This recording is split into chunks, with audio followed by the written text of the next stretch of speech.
Trabalhar sozinho à noite parece, para muita gente, uma tranquilidade. Sem chefe por perto, sem movimento, sem barulho, sem pressão. Só eu, o meu turno, e a sensação de que nada realmente pode acontecer. Mas a madrugada tem um jeito muito próprio de distorcer o que é comum. Um barulho simples deixa de ser simples. Um corredor vazio já não parece tão vazio. E aquilo que, durante o dia, seria só um detalhe, à noite vira aviso. Episódio 1. O turno da madrugada na pizzaria de bairro. Eu trabalhava numa pizzaria pequena de bairro, dessas que fazem entrega. Tem poucas mesas e seguem abertas 24 horas. A comida nem era grande coisa, para ser sincero. O diferencial do lugar era justamente estar aberto de madrugada, então sempre aparecia alguém saindo de festa, gente alterada, gente procurando qualquer coisa para comer no fim da noite. E eu costumava ficar sozinho no turno. O curioso é que eu nem ligava. Na verdade, eu até preferia assim. O serviço não era difícil, e, quando o movimento caía, eu podia ficar mais de boa, mexendo no celular e esperando algum pedido entrar. Naquela noite, eu entrei às 9 da noite e assumi no lugar do gerente do dia. Era uma terça-feira, sem nenhuma tarefa especial, sem nada fora do normal. Eu preparei algumas estações de trabalho lá nos fundos, deixei tudo organizado e fiquei esperando os pedidos. Nas primeiras horas, apareceu um ou outro cliente, mas depois o movimento simplesmente morreu. Nenhuma ligação, ninguém entrando, nada. Eu fiquei sentado numa cadeira na cozinha, olhando o celular, curtindo justamente aquilo que parecia ser uma madrugada tranquila. Foi por volta de 1 da manhã que eu ouvi o sino da porta tocar. Naquela pizzaria, toda vez que alguém abria a porta, aquele sino fazia um barulho específico. Eu me levantei e fui até a frente, mas parei assim que consegui ver o salão principal. Não tinha ninguém ali. Eu olhei de um lado para o outro, conferi melhor, fui mais para frente e continuei sem ver ninguém. Na hora, eu até achei engraçado. Dei um sorriso curto, como se meu cérebro estivesse reproduzindo um som que eu já tinha ouvido tantas vezes naquela rotina, que agora começava a inventar coisa. Voltei para a cozinha sem dar muita importância. Só que, uns 15 minutos depois, o sino tocou de novo, e dessa vez eu tinha certeza absoluta de que tinha ouvido. Eu não estava distraído com vídeo nenhum, não era impressão. Levantei, fui até a frente e, de novo, ninguém. A confusão foi maior do que o medo. Eu cheguei a abrir a porta, botei a cabeça para fora e olhei a calçada dos dois lados. Não tinha ninguém lá fora. Nem carro no estacionamento, nem sinal de movimento. Fiquei mexendo na porta, tentando ver se o sino disparava sozinho, mas não consegui reproduzir o som sem abrir de fato. Era estranho, mas eu não sabia o que fazer com aquela estranheza. Eu permaneci um tempo na frente, esperando acontecer de novo. Nada. Então voltei para a cozinha. Entre 2 e 3 da manhã, que sempre era o horário mais morto do turno, eu mal tinha sentado e o sino tocou outra vez. Só que, dessa vez, eu decidi não ir imediatamente. Fiquei sentado, atento, tentando ouvir algum passo, alguma voz, qualquer coisa. Não ouvi nada. Mesmo assim, chamei em voz alta. Olá, tem alguém aí? Nenhuma resposta. Resolvi ignorar. Pensei, deve ser a porta com algum defeito, ou qualquer coisa do tipo, e continuei no celular. O problema é que o silêncio daquela noite já estava começando a ficar estranho demais. As horas iam passando e não aparecia um único cliente. Quando deu 4 da manhã, eu levantei para começar a preparar o lugar para o próximo turno. Fui até a parte da frente e comecei a contar o caixa dos poucos pedidos do começo da noite. E foi ali que eu senti aquilo que, depois, eu passei a respeitar muito. A sensação de que alguma coisa está errada antes de você saber o quê. Eu olhava para o salão vazio na minha frente, depois para a cozinha atrás de mim, e sentia como se estivesse sendo observado. Não era um medo claro. Era uma presença, uma tensão. Como se eu não estivesse mais sozinho ali dentro. Eu ainda tentava racionalizar. Pensei que era por causa da noite estranha, do sino, da falta de movimento, do cansaço. Meu turno já estava quase acabando, e eu só queria que o tempo passasse. Só que, de repente, ouvi um baque no chão atrás de mim. Era um som seco, pesado, como uma bota pisando forte. O arrepio foi instantâneo. Eu virei. E quando vi o que estava atrás de mim, parecia que o ar tinha saído do meu peito de uma vez só. Tinha um homem parado a poucos metros de mim. 2, 3 metros de distância.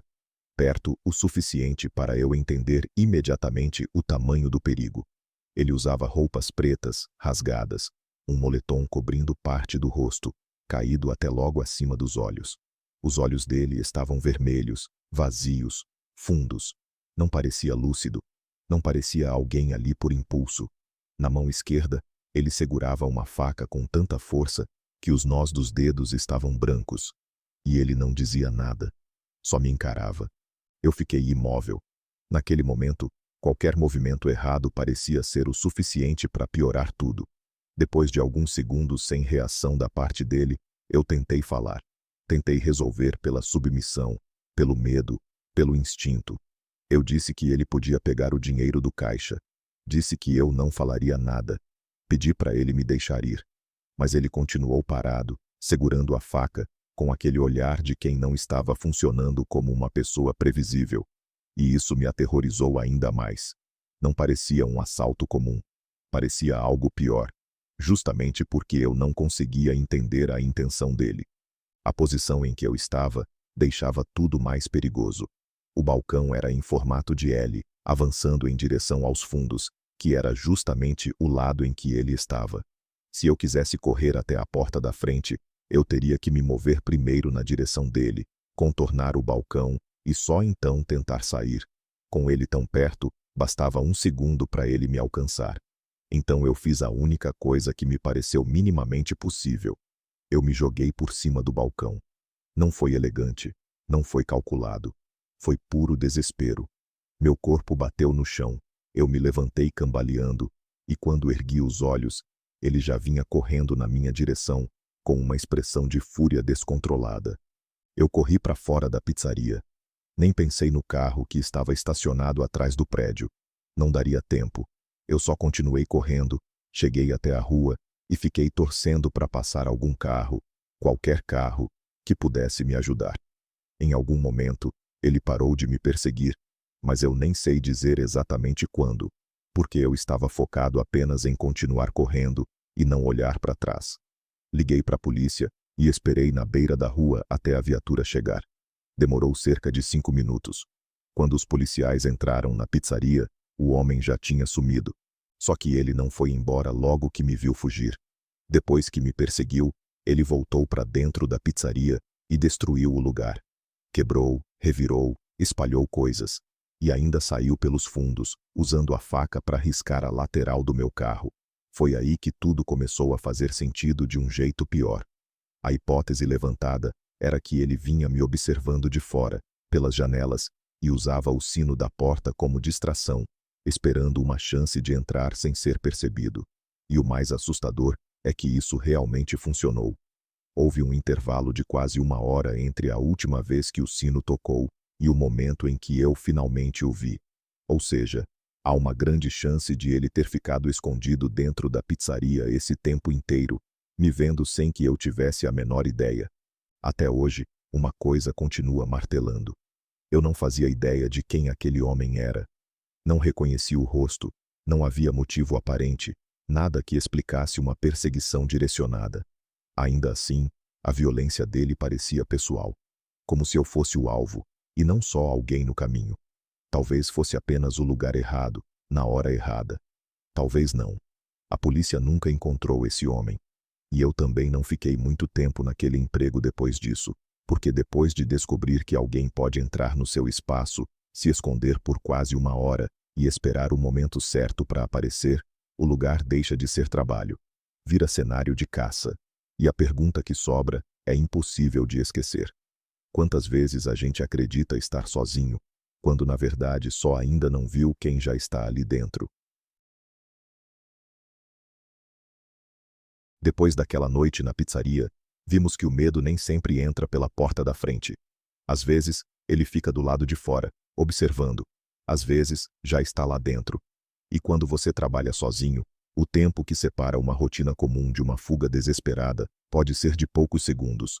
Mas o lado mais cruel disso tudo é perceber que ambientes fechados não são os únicos lugares onde alguém pode preparar uma armadilha. Porque, neste outro relato, em outra noite, em outro trabalho, vamos descobrir que o perigo também sabe usar distância, silêncio e isolamento. E, numa estrada de terra, cercada por mato e escuridão, correr pode ser ainda pior do que ficar. Episódio 2. A entrega na estrada de terra. Alguns anos atrás, eu estava trabalhando em 2 empregos para juntar dinheiro. Durante o dia, eu tinha um trabalho fixo, das 9 às 5. À noite, fazia entregas para levantar uma renda extra. E não era pouco não. Às vezes, eu fazia 30 horas por semana só dirigindo, pegando pedido, levando comida e tentando aproveitar qualquer oportunidade de ganhar um pouco mais. Era puxado, mas eu estava focado num objetivo. E justamente por isso, naquela noite, eu tomei a decisão errada de continuar trabalhando quando já devia ter encerrado. Eu tinha começado depois do jantar, por volta de 6h30, e, no começo, a noite estava ótima. Pedido bom, gorjeta boa, corrida atrás de corrida. Tudo jogava a meu favor. O mais sensato teria sido parar cedo, aceitar que tinha sido uma noite lucrativa e ir para casa descansar. Mas eu quis mais. Fiquei rodando, esperando outra corrida boa cair. Quando chegou perto das 11 da noite, o movimento tinha diminuído bastante. Ainda assim, eu insistia na ideia de terminar com uma entrega que valesse a pena.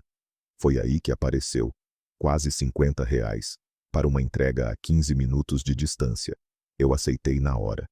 Peguei a comida e comecei a dirigir até o endereço. A cidade já estava vazia, as ruas tranquilas, sem trânsito, sem gente. O trajeto corria bem, até que a rota começou a me levar para uma área mais afastada, com mata ao redor. Era uma parte da cidade que eu nem sabia que tinha casas. Ainda assim, eu conferi o mapa mais de uma vez e segui. Na última conversão, entrei numa estrada de terra bem cuidada, que avançava para dentro da área de mata. Dirigi um pouco até chegar a uma pequena entrada, com 2 pilares e uma corrente entre eles. A corrente estava abaixada, então eu passei. Os faróis do meu carro não ajudavam muito, então minha visão à frente era limitada. Pouco depois, cheguei a uma área de estacionamento. E aí, a estranheza começou de verdade. Aquilo claramente não levava a uma casa. Eu parei e deixei o carro em ponto morto, olhei pelos vidros em volta e tentei entender onde exatamente eu estava. Havia uma placa ali. Era uma área de preservação florestal, algo como um parque ou reserva.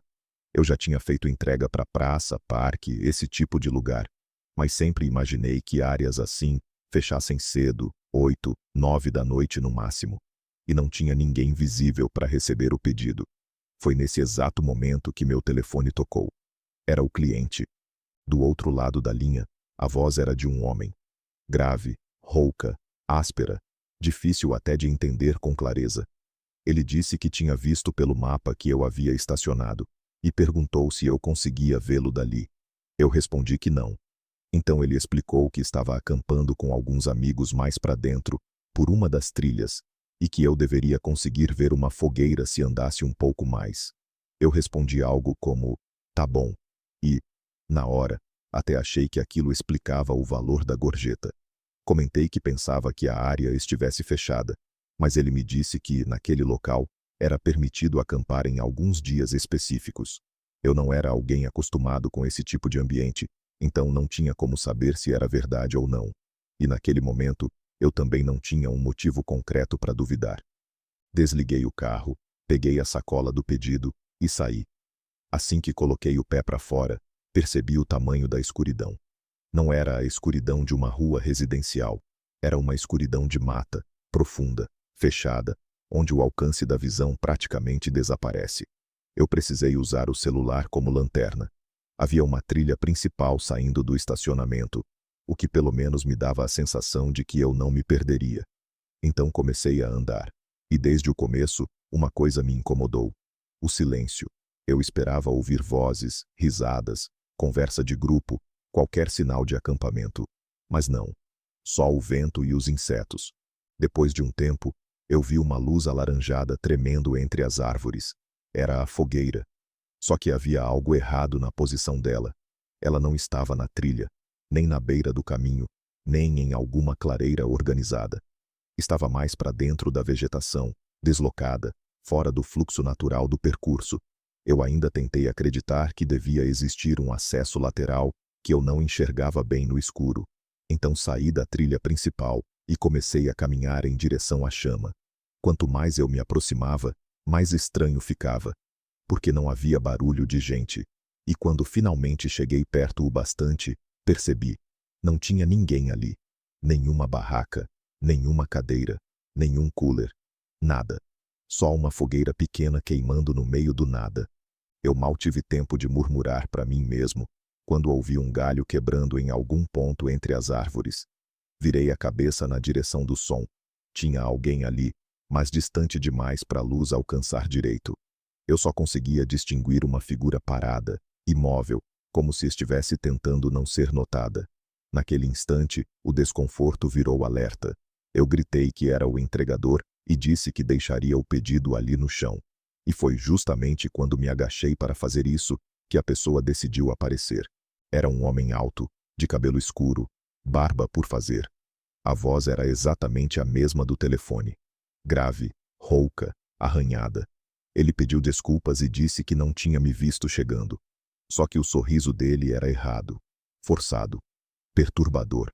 Daqueles que não combinam com o rosto nem com o momento. E o detalhe mais inquietante era esse. Ele só resolveu se mostrar quando percebeu que eu já tinha notado a presença dele. Nada naquilo fazia sentido. Se havia amigos, por que ele estava sozinho? Se era acampamento, por que não havia nenhuma estrutura? Se ele sabia que eu estava chegando, por que ficou escondido no escuro? Ele começou a andar na minha direção. Eu até tentei falar alguma coisa, mas cada passo dele anulava a ideia de conversar. Não era uma aproximação natural. Era lenta o bastante para me deixar nervoso, firme o bastante para me fazer entender que eu precisava sair dali, imediatamente. E eu saí. Virei as costas e corri. Ele ainda me chamou algumas vezes, usando um tom educado demais, quase gentil demais, dizendo para eu voltar, dizendo que tinha dinheiro em espécie para me pagar. Mas a falsa simpatia daquela voz só deixava a situação pior. Eu continuei correndo até chegar ao carro. Com a mão tremendo, eu tentei acertar a chave, entrar, ligar, engatar e dar ré o mais rápido possível. Consegui sair da vaga e voltar pela estrada de terra até a entrada. E foi aí que o pânico virou certeza. A corrente que antes estava abaixada, agora estava presa entre os pilares, fechando a saída. Eu fiquei encarando aquilo por segundos preciosos, tentando decidir se dava tempo de descer, soltar a trava e voltar para o carro. E então, ouvi passos se aproximando por trás do veículo. Não olhei, nem quis confirmar quem era. Eu só pisei fundo, joguei o carro no gramado e forcei a passagem pela lateral dos pilares. Foi no limite. Havia uma valeta curta muito perto da borda, e bastava um erro para o carro escorregar e atolar. Mas eu consegui passar. Assim que alcancei de novo a estrada de terra, acelerei sem pensar em mais nada. Naquele tipo de situação, a cabeça não trabalha com lógica. Trabalha com fuga. Trabalha com distância. Trabalha com a necessidade primitiva de colocar o maior número possível de metros entre você e aquilo que quase aconteceu. No dia seguinte, porém, eu resolvi investigar por conta própria e descobri o detalhe que fechou a história como um golpe final.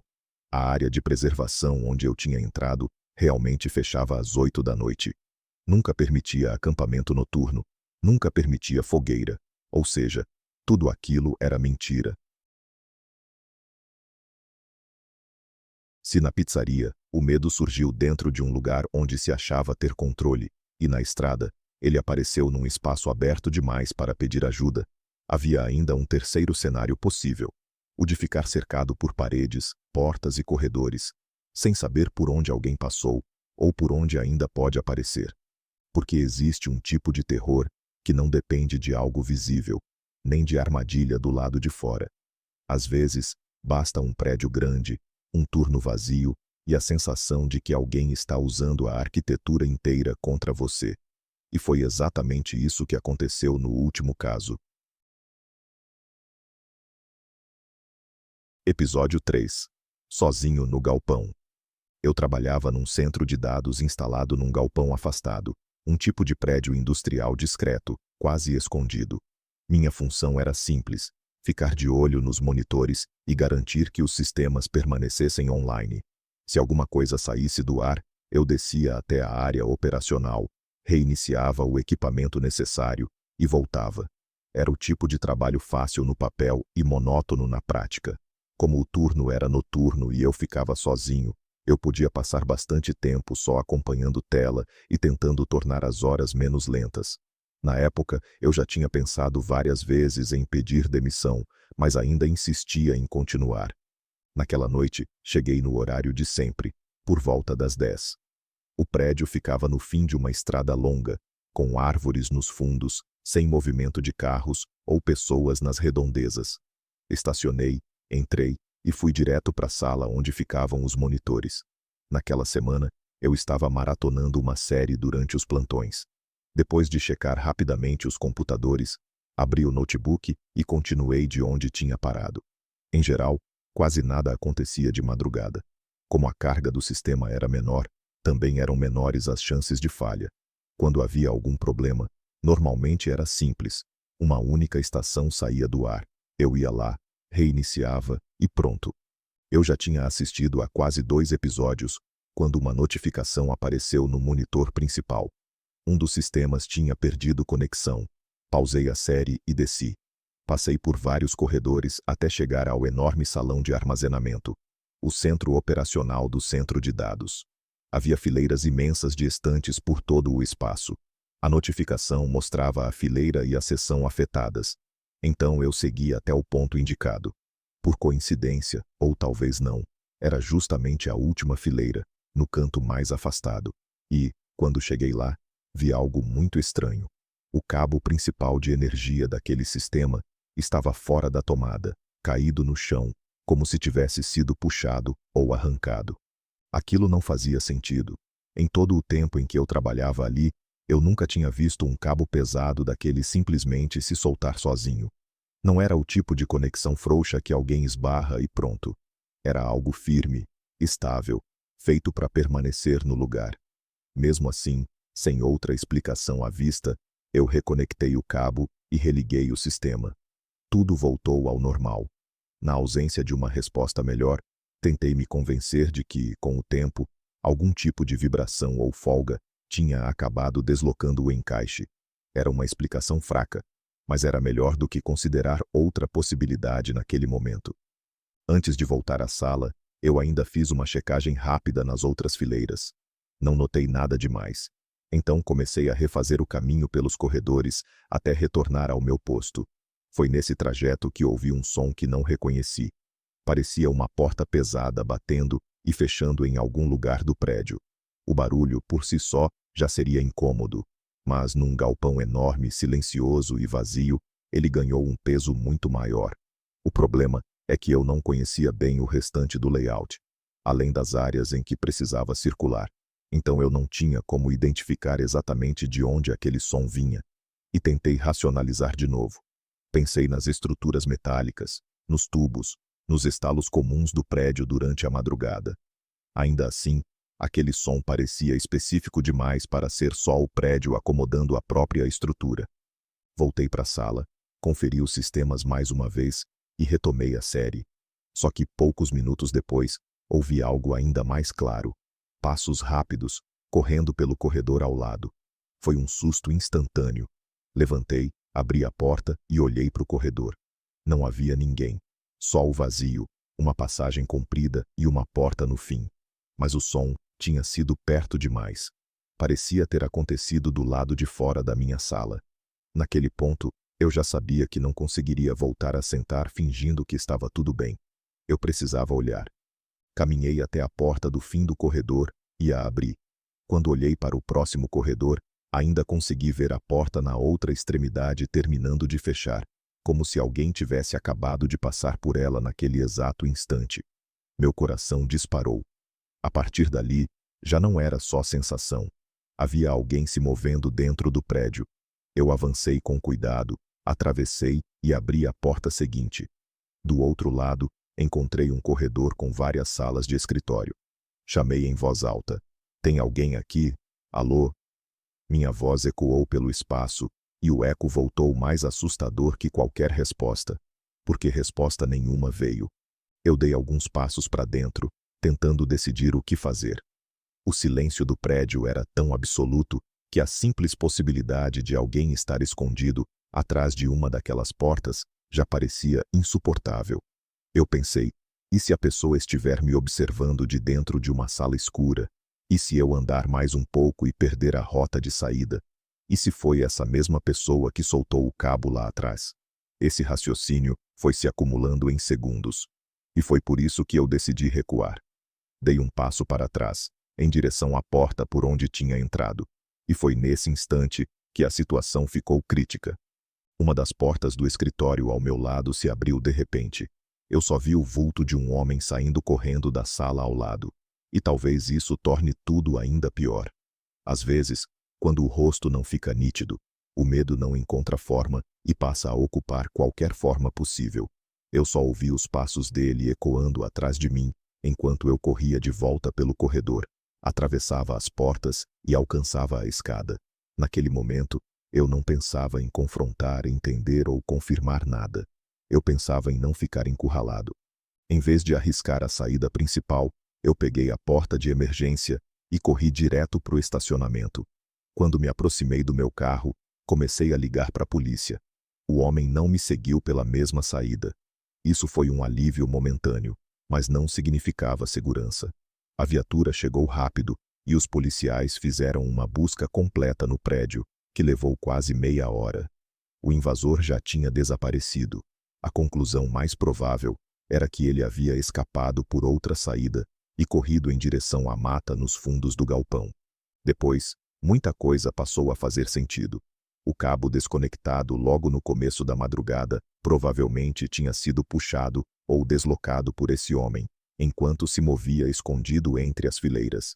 Ou seja, o primeiro problema técnico da noite talvez não fosse um defeito, talvez fosse um rastro. A empresa abriu uma investigação grande, revisou imagens de segurança e tentou entender como ele entrou e se levou alguma coisa. Eu não tive acesso aos detalhes dessa apuração, mas havia uma conclusão impossível de ignorar.